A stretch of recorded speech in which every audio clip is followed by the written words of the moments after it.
What's up, gentlemen? Welcome back to the channel. If you're new here, welcome to the channel. In this video, we're going to talk about some of the biggest differences I've noticed between Latin America and Eastern Europe. Now, for the purpose of this video, because I'm sure to get comments saying, oh, that's not Eastern Europe, that's the Baltics, that's Central Europe, that's whatever.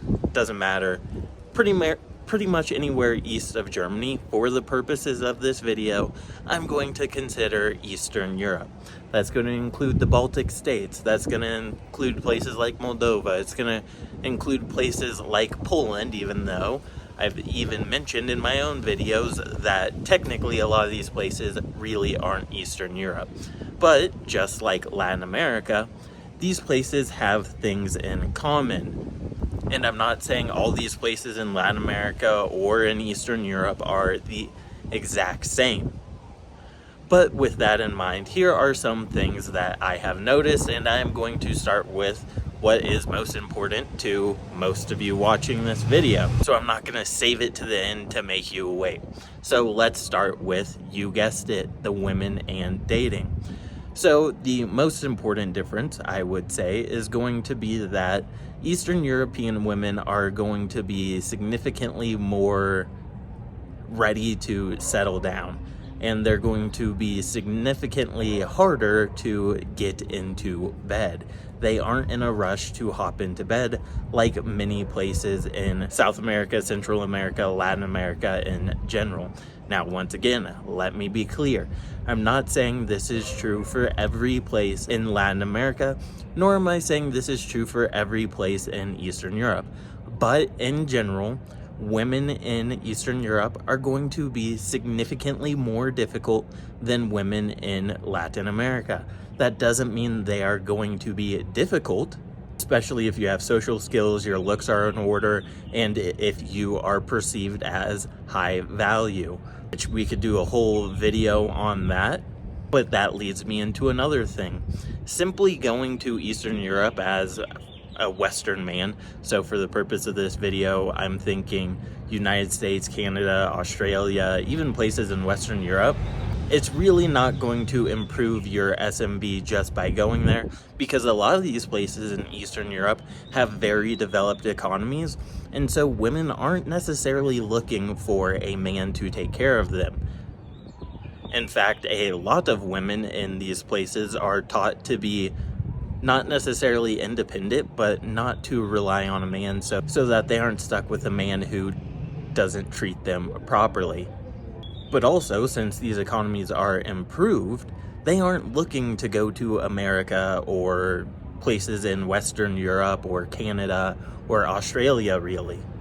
Whereas in places in Latin America, their economies still aren't the best in the world. Although they do have improving economies, that is for sure. So because of this, hypergamy is a little bit tougher to fulfill in Eastern Europe.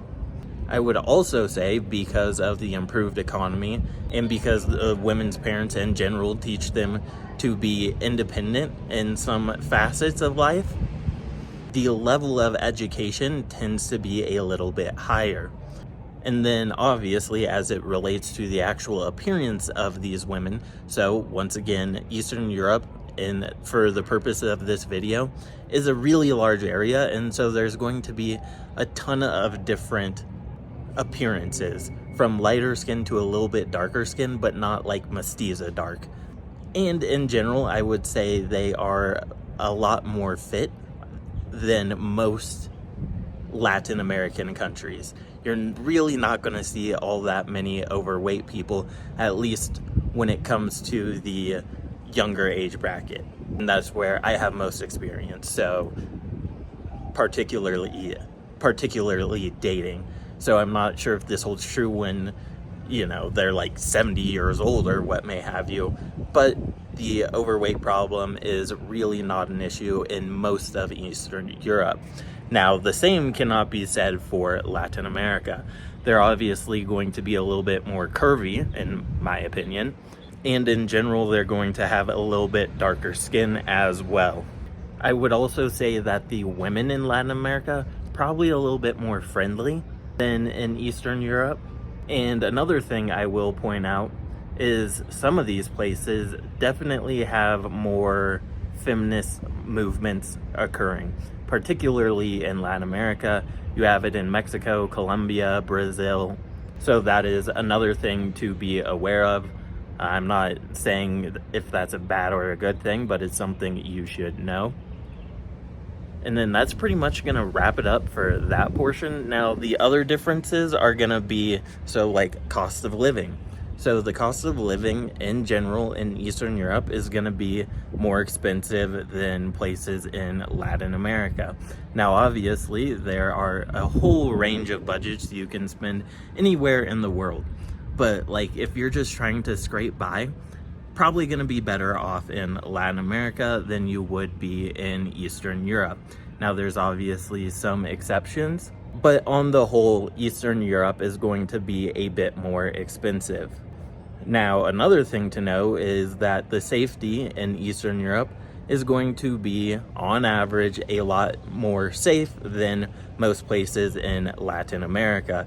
I think a vast majority of like the highest crime cities in the world are in Latin America. Don't quote me on that, but I know that there is a decent amount in like Brazil, probably in Mexico, probably in Colombia, probably Venezuela, Nicaragua, Guatemala. There's a bunch of places that have serious crime issues and serious safety issues. And obviously in Eastern Europe you have a gentleman by the name of Putin, so that kind of jeopardizes the safety of that whole region.